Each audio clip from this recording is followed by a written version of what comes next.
Le titre de mon message ce matin, l'amour édifie. Dis à ta soeur, à ton frère, l'amour édifie. L'amour édifie. Nous allons prendre nos Bibles dans le livre d'Éphésiens, chapitre 1, au verset 2. Éphésiens. La servante de Dieu va nous lire la parole de Dieu.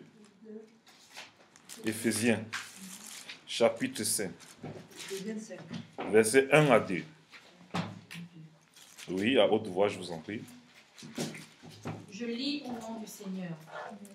Devenez donc les imitateurs de Dieu, comme des enfants bien-aimés, et marchez dans l'amour, à l'exemple de Christ, qui nous a aimés et qui s'est livré lui-même à Dieu pour nous comme une offrande et un sacrifice de bonne odeur. Alléluia. Ce matin, Dieu parle. Il est fidèle. Et j'aimerais que ce matin, que le Saint-Esprit nous équipe et nous donne la joie de vivre en tant qu'enfants de Dieu. Ne subissons plus l'histoire. Ne subissons plus notre vie. Mais chaque jour, apprécions le souffle de vie que nous avons.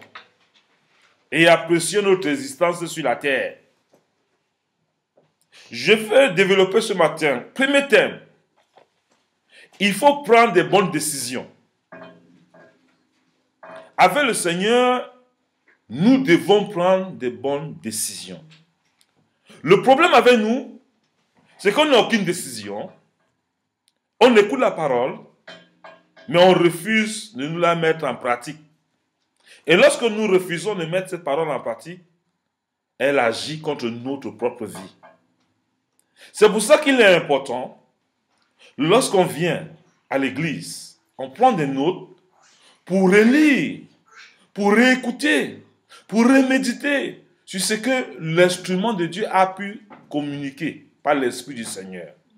Je crois que quand je parle ici, ce n'est pas moi qui parle, mais c'est le Seigneur qui parle au travers de moi.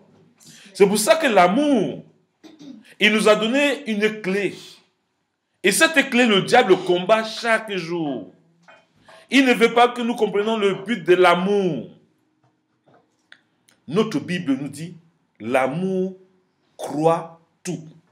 Alors, quand tu prends une décision, tu dis, je vais croire en tout ce que les gens peuvent me dire. Seigneur, il n'y a que toi, c'est pour m'écarter du chemin de ce qu'on peut me dire de négatif. Les choses qui ne sont pas vraies, tu es le seul qui peut révéler cela à la surface. Et lorsque nous vivons dans l'amour, nous ne devons plus critiquer. Nous ne devons plus juger les gens. Nous devons comprendre que tout ce que ton frère ou bien ta soeur fait, ils amassent des témoignages pour le Seigneur. Parce que le jour que Dieu va les sauver, ils auront quelque chose à dire au sujet de ce Dieu qui les a sauvés. Vous voyez les âmes de l'apôtre Paul. Lorsque Dieu l'a sauvé, il peut témoigner qu'avant il persécutait les chrétiens parce qu'il croyait qu'ils faisaient bien.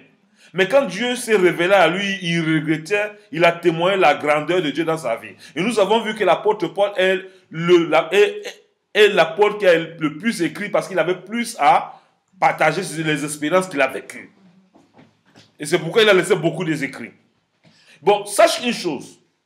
Lorsque tu es enfant de Dieu, que tu es chrétien, que tu as beaucoup de problèmes, ça veut dire que tu as beaucoup de témoignages pour la gloire du Seigneur.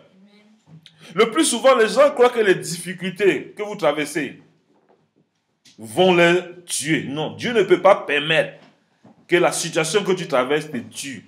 Mais il va permettre que cette situation te serve de témoignage demain. Parce qu'il va te faire sortir de là, parce que Dieu, il est fidèle. Même si nous sommes infidèles, Dieu reste fidèle. Alors ne t'inquiète plus de ta vie. Ne t'inquiète plus dans la situation que tu traverses, ma soeur. Peut-être ton commerce ne marche plus. Mais Dieu est en train de te dire, sois persévérant. Persévère dans ta situation. Dans ton foyer, tu ne comprends plus ta femme. Tu ne comprends plus ton mari. Fais confiance en Dieu qui est capable de lui donner l'éducation céleste. Et la seule preuve, c'est de lui communiquer l'amour. De l'aimer comme tu dois aimer tes ennemis. Même s'il a toutes les attitudes d'un ennemi, aime-le afin que le combat soit pour Dieu. Si tu veux utiliser tes propres armes et que tu continues à utiliser ta propre bouche, que tu l'injuries comme tu veux, Dieu dit, je ne saurais pas comment t'aider. Et quand tu passes des moments difficiles dans ton commerce, fais confiance en Dieu. Pas parce que ça ne marche pas que Dieu n'est pas Dieu dans ta vie. Nous avons vu et nous comprenons que quand on a Dieu, la crise, on peut l'avoir. Mais la crise, ce sont les escaliers de l'élévation. Quand vous voyez les grands hommes de Dieu sur cette terre, aujourd'hui, il y a beaucoup qui écoutent le message de Joyce, qui est là, pardon. Joyce Meyer. C'est une femme divorcée. Elle a perdu son premier mariage. Mais elle n'a pas dit qu'elle n'a pas perdu son Seigneur. Son Seigneur l'a restauré. Et le mari qu'elle a eu maintenant l'a aidé. L'a fait découvrir les talents qui étaient en elle. Et aujourd'hui, elle est devenue une prédicatrice. Elle éduque les gens avec la parole de Dieu dans le monde entier. Et tout le monde est content quand on l'écoute. Et moi-même, je suis content quand je l'écoute. Parce qu'elle est vraie. Elle n'est pas hypocrite. Mais nous souffrons parce que nous vivons pour les autres. On ne vit pas pour nous-mêmes. Tu es une femme à la maison qui te fatigue, qui te crée des problèmes. Tu peux te tromper, mais Dieu ne se trompe pas. Tu peux te tromper de choix, mais Dieu ne se trompe pas. Dieu, depuis qu'il a donné la femme à Adam, et qu'Adam a accusé Dieu par rapport à la femme que Dieu a donnée, Dieu a laissé la responsabilité à l'homme. Il dit, l'homme qui trouve sa femme a trouvé son bonheur. Tant que tu n'as pas trouvé une femme, tu n'as pas trouvé ton bonheur, attends, Dieu va te donner ton bonheur. Je ne souhaite pas que les gens se séparent. Mais la séparation peut arriver, occasionnée par Dieu pour que tu aies le bonheur avec la femme véritable que tu vas avoir, puis avec le mari véritable que tu vas avoir. Les enfants ne sont pas un obstacle pour ta joie. Les enfants ne sont pas un obstacle pour ton remariage. C'est toi-même qui es un obstacle. Parce que toi-même tu mets des barrières. Tu dis non, parce que j'ai les enfants, il n'y a pas un homme qui va m'aider. Parce que non, j'ai les enfants, il n'y a aucune femme qui va m'aimer avec les enfants. Qui t'a dit ça?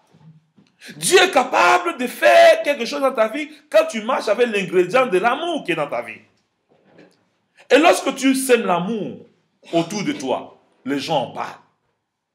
Pas parce que les gens en parlent, parce que Dieu témoigne qui tu es. Jésus-Christ était sur la terre, il faisait du bien. Ce n'est pas tout le monde qui l'acclamait. Ce n'est pas tout le monde qui l'acclamait. Le bien qu'il faisait, les pharisiens, les docteurs de la loi que je dis toujours, les enseignants, les prédicateurs qui prêchent au salut, le feu sort. On demandait qu'on libère Barabbas, le plus grand escroc du monde entier, au détriment du Sauveur. Et on a crucifié Jésus. Ce n'est pas nouveau aujourd'hui d'avoir des combats, même dans l'église. Mais Jésus reste fidèle. Qu'aucune situation ne te fait perdre l'amour que tu as pour ton Dieu. L'amour que tu as pour ton Dieu.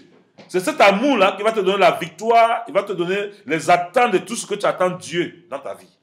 Si tu n'attends rien de Dieu, ça ne sert à rien. De dire Dieu, Dieu, Dieu, Dieu quand tu as tes propres âmes. C'est pour ça qu'il est important. Il faut prendre les bonnes décisions avec le Seigneur. Demande au Seigneur chaque jour, Dieu, donne-moi les forces de vivre ton amour, de vivre à l'exemple du Christ, de marcher sur les pas du Christ. Il va t'aider. Mais lorsque les gens ne croiront plus en toi, mais Dieu croit en toi. Même lorsque tout le monde va t'abandonner, mais Dieu, lui, va rester fidèle. Il ne va jamais t'abandonner. Il va permettre que le Saint-Esprit te révèle le but à lequel tu as été créé. Et Dieu va te restaurer. Quand Dieu restaure, ça veut dire qu'il restaure les choses qui sont endommagées en toi. Les choses que tu as perdues, il va les restaurer. Les pièces endommagées, Dieu est capable de refaire cela. Et ça marche que grâce à l'amour. Aujourd'hui, on dit l'amour avec nos lèvres, mais nos cœurs sont loin. Il y a des pasteurs qui sont incapables de communiquer avec les collègues pasteurs. Il y a des frères, des sœurs qui sont incapables de communiquer même avec leurs propres mères, bien leurs propres pères. Parce que quoi? On leur révèle que non, tes parents ont un esprit de sorcellerie. Où tu mets l'amour? Tu dois aimer la personne et briser l'esprit de sorcellerie dans la vie de la personne. À l'exemple de Jésus.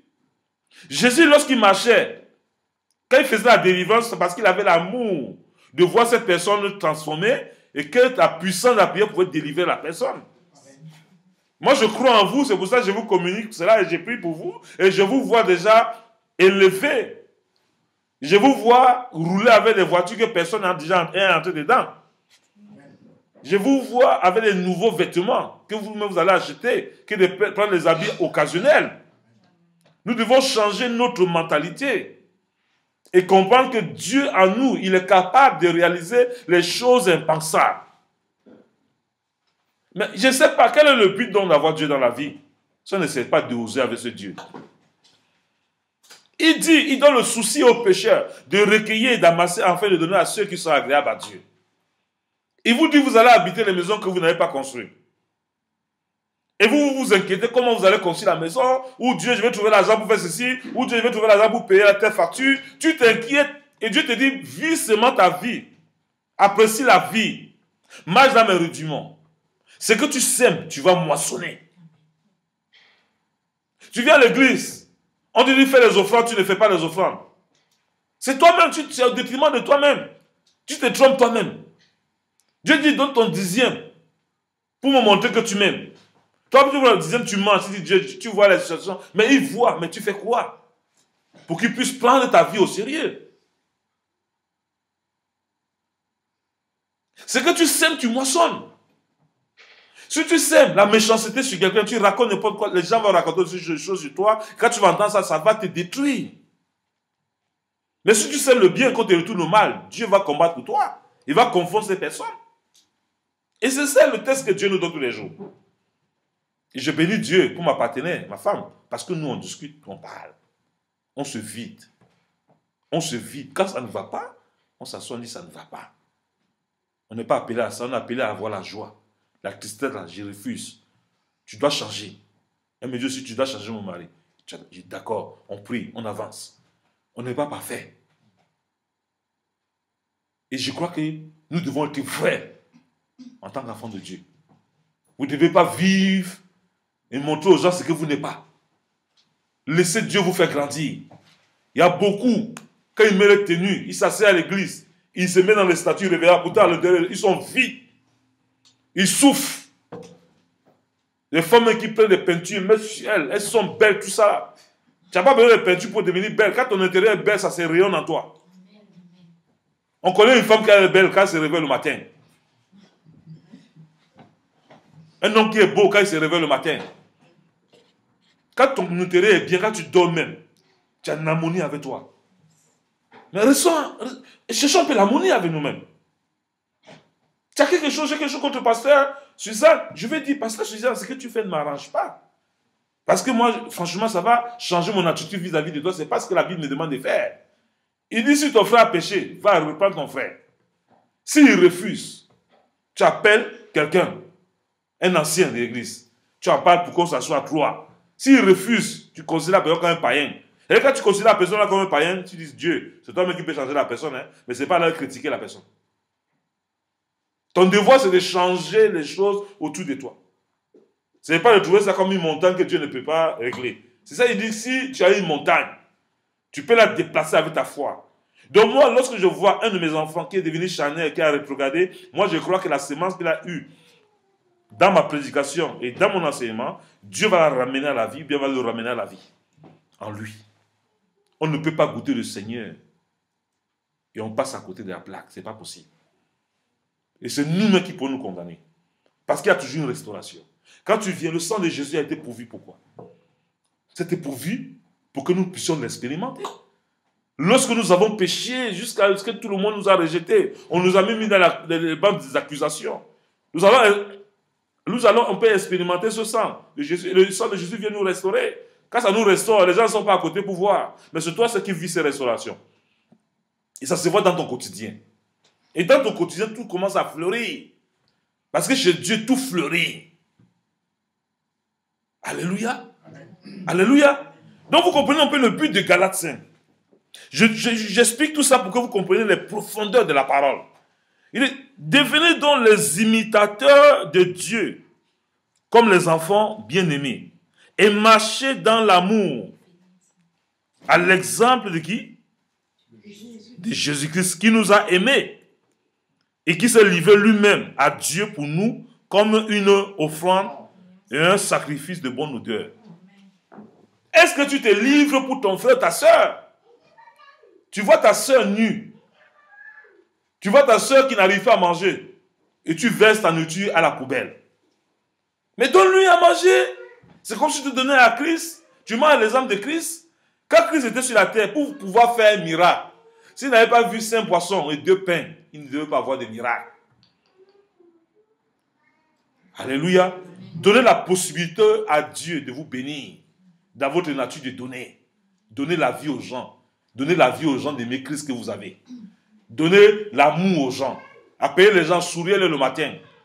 Refusez d'être triste. Quand ils vont voir votre sourire là, ils vont se dire non, eux aussi ils peuvent avoir le sourire.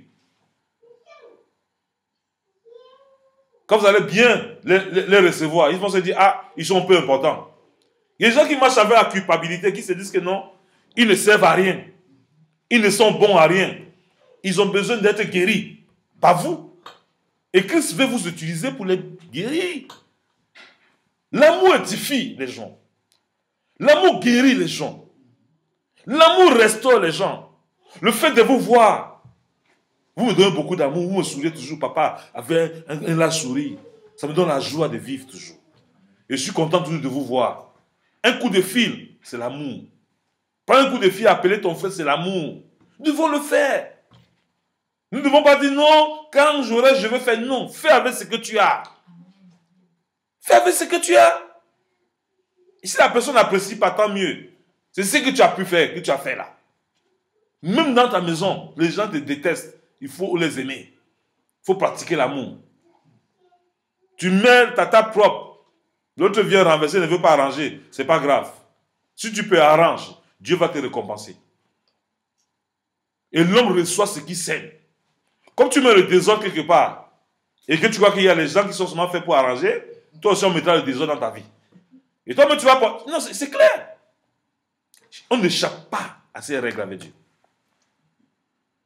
On n'échappe pas. C'est pour ça que je ne vous trompe pas. Je vous dis la réalité de la vie. C'est pour ça que vous voyez beaucoup de gens divorcés. Parce qu'ils prennent les problèmes en eux-mêmes, ils portent. Ils ne la confient pas au Seigneur. Vous voyez beaucoup de gens ont de grands problèmes parce qu'eux-mêmes veulent se défendre. Ils laissent le Seigneur à côté. Pourtant, ils ont la parole, ils connaissent tous ces versets que je sais là mieux que moi-même. Ils s'expriment mieux que moi-même. Mais ils n'arrivent pas à vivre cela parce qu'ils croient que c'est pour les autres, ce n'est pas pour eux-mêmes. Non. Moi-même, quand j'ai fini de prêcher, j'ai fait tout pour regarder ma vie. Est-ce que je suis exact dans ce que je dis? Ben, c'est un défi chaque jour, la vie. Mais avec l'amour, nous triomphons de ce monde. À cause de l'amour, Jésus a triomphé du monde. Parce que les gens qui l'ont crucifié, c'est ses frères, c'est ses disciples. Aujourd'hui, la personne qui va chercher à te détruire, jusqu'à te nuire, c'est la personne que tu aimes le plus là, qui va te détruire. Mais ne t'en fais pas. Jésus est là pour te restaurer. Jésus est là pour combattre pour toi. Jésus va refaire ce qui est endommagé en toi. Quand tu vas rester fidèle, il va te donner la joie de vivre, la joie de réussir. Il va te donner de nouvelles idées pour te restaurer et te donner un avenir plein d'espérance. Alléluia. Tes enfants peuvent t'abandonner, mais Dieu ne t'abandonnera jamais. Ta femme peut t'abandonner, mais Dieu ne t'abandonnera jamais.